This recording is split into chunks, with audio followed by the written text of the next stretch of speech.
Porque si vamos al libro del Éxodo, estamos escuchando todo lo que Moisés tuvo que vivir en ese paso del desierto. La salida de Egipto y cada una de las pruebas que se le fueron presentando en el camino. Y ha llegado un momento en el que el pueblo ha visto todo el proceder de Dios, pero están en un momento de su vida tan complejo que no logran ver a Dios, por más que haya signos. Y eso no los hace malos. Yo pienso que están en un momento de profunda humanidad. No logran ver a Dios. Y en particular porque el Evangelio de San Mateo, cuando los discípulos le preguntan a Jesús por qué le habla a la gente en parábolas, Él les dice, el problema no es la parábola. El problema es que oyen, pero no oyen. Ven, pero no ven. El problema es que es tan complejo lo que viven que tienen embotado el corazón. Y cuando se embota el corazón, no se logra ver el proceder de Dios. Entonces no es que Dios no esté, no es que Dios no hable, no es que Dios no actúe. Es que es tan complejo lo que vivimos a veces que no logramos escucharlo, aunque lo veamos hablar. Y también no logramos verlo, aunque sepamos que ahí está. Miren qué tan compleja es a veces esa vida espiritual. Tenemos la certeza por la doctrina que así nos lo enseña, pero también por la experiencia que tenemos que Dios batalla a nuestro lado. Tenemos la certeza. Sabemos que Él está ahí. Pero hay ciertos momentos de la vida que no lo vemos ni lo sentimos, aunque sepamos que está ahí. Y entonces llegamos a creer incluso que fue que Él nos abandonó. Nos ha dejado solo en esta. Y no es que nos haya abandonado ni nos haya dejado solos. Es que la tristeza que estoy viviendo embotó mi corazón. O la soledad que estoy viviendo embotó mi corazón. O el miedo que estoy viviendo embotó mi corazón. Y entonces he llegado a tal punto que ni oigo, ni veo, ni comprendo, ni absolutamente nada. Eso es lo que está viendo el pueblo de Israel. El pueblo de Israel es un pueblo que sabe que Dios ha estado del lado de ellos, pero están cansados de caminar en el desierto. Están golpeados por el intenso calor del día y el intenso frío de la noche. Están cansados de comer lo mismo desde hace muchos días. Están cansados de caminar y caminar sin saber si van o no en la dirección correcta. Están en la incertidumbre. Anhelan incluso volver a Egipto. O sea, aún no logran ni siquiera comprender de dónde los ha sacado Dios. Pero es tan fuerte lo que viven que anhelan volver al lugar de donde antes anhelaban salir. Eso es una realidad muy humana. Somos nosotros. Cuando se nos muere un ser querido, cuando hay un fracaso profesional, económico, emocional, cuando llegan esas crisis de la vida, uno no duda de Dios, es que uno sabe que existe, uno sabe de la fuerza y del poder que Él tiene, pero ¿qué hacemos si no lo vemos? ¿Qué hacemos si no lo oímos? Miren que esa es la reflexión del acto penitencial. Elías era el gran profeta del Antiguo Testamento. Elías hablaba con Dios cara a cara y llegó un momento de su vida en el que, aún sabiendo que Dios estaba ahí, Él no quería más. ¿Cuál era el anhelo más profundo de Elías? Llegar hasta el final. ¿Cuál era el anhelo más profundo de Moisés? Llegar a la tierra prometida. ¿Cuál era el anhelo más profundo del pueblo? Entrar en la tierra prometida. Pero sus fuerzas no daban para más. Elías se tumbó en el piso a esperar la muerte.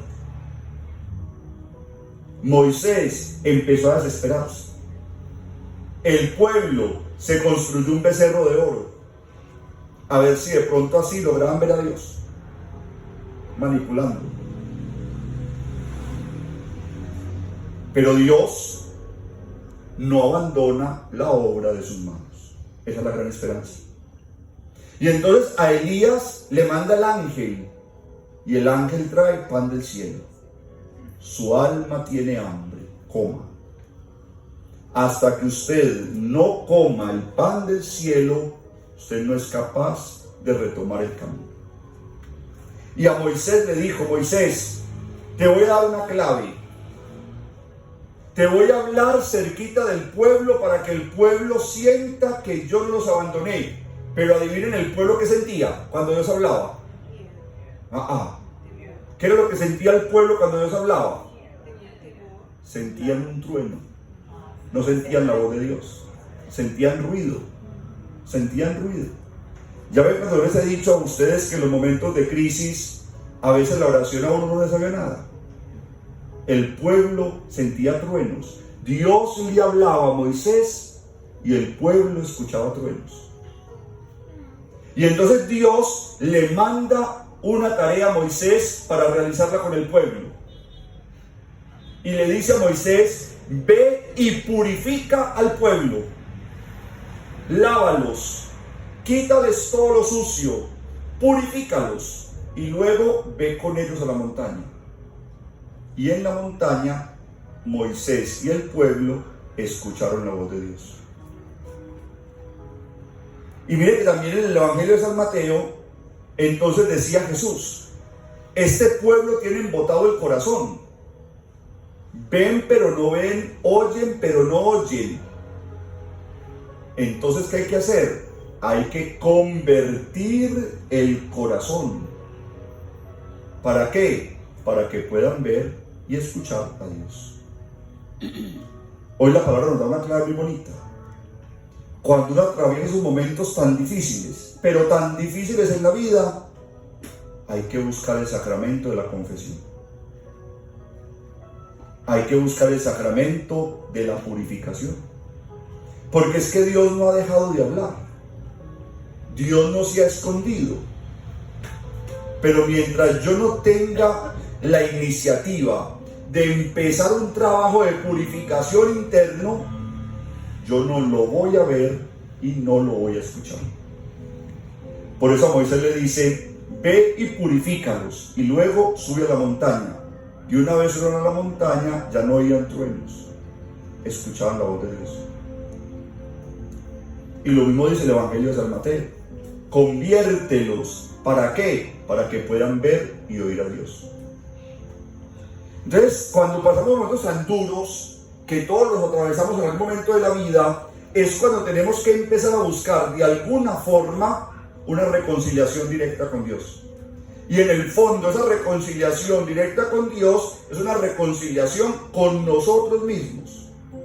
Y una vez que empezamos a tener esa disposición de una reconciliación con nosotros mismos, entonces se nos hace un poco más fácil escuchar la voz de Dios y ver el proceder de Dios. Por eso cuando una persona se acerca a un sacerdote que sabe para hablarle de temas de maleficios y todo esto, lo primero que el padre le pregunta es si está confesado. Porque es que la confesión dispone el oído y dispone el ojo para presenciar a Dios. Entonces la clave de hoy es muy bonita y de alguna forma nos da un poquito de esperanza, porque nos está diciendo que cuando llegan esos momentos de la crisis debemos concentrar la vida entera en Dios.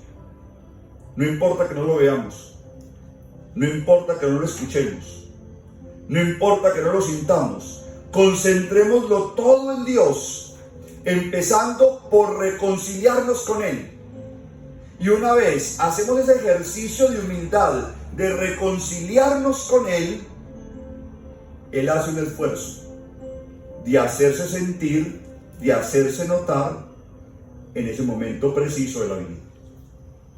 Es como si nos estuviera diciendo, ese momento pasará solo cuando usted sea consciente de mí.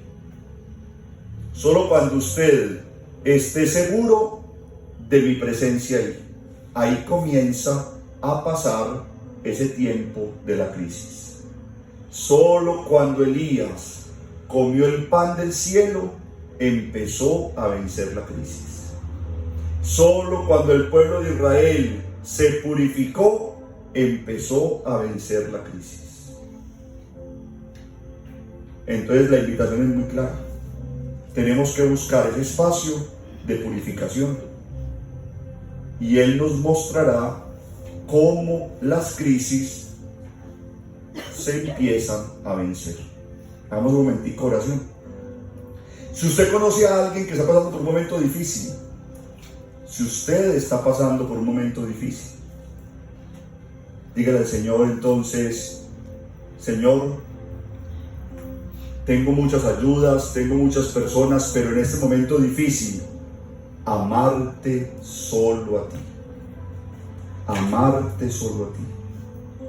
Acuérdense, yo sé en quién he puesto mi confianza.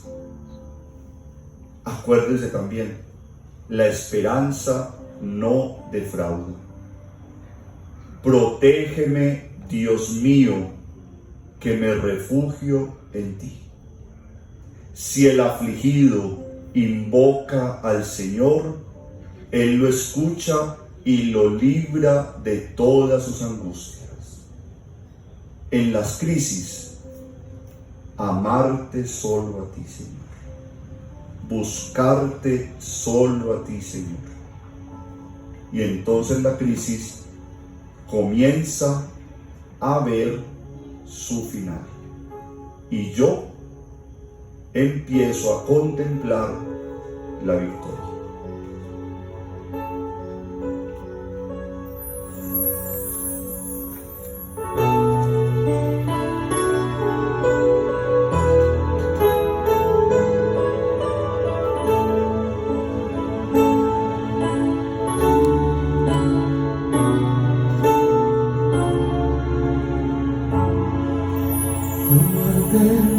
Solo a ti, Señor,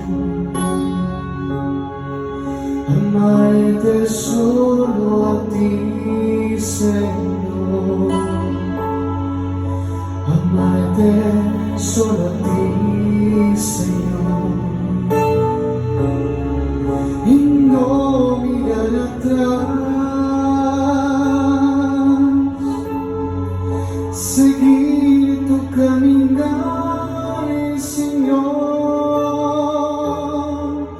seguir sin desmayar, Señor, postrado ante tu altar, Señor, y no mirar atrás,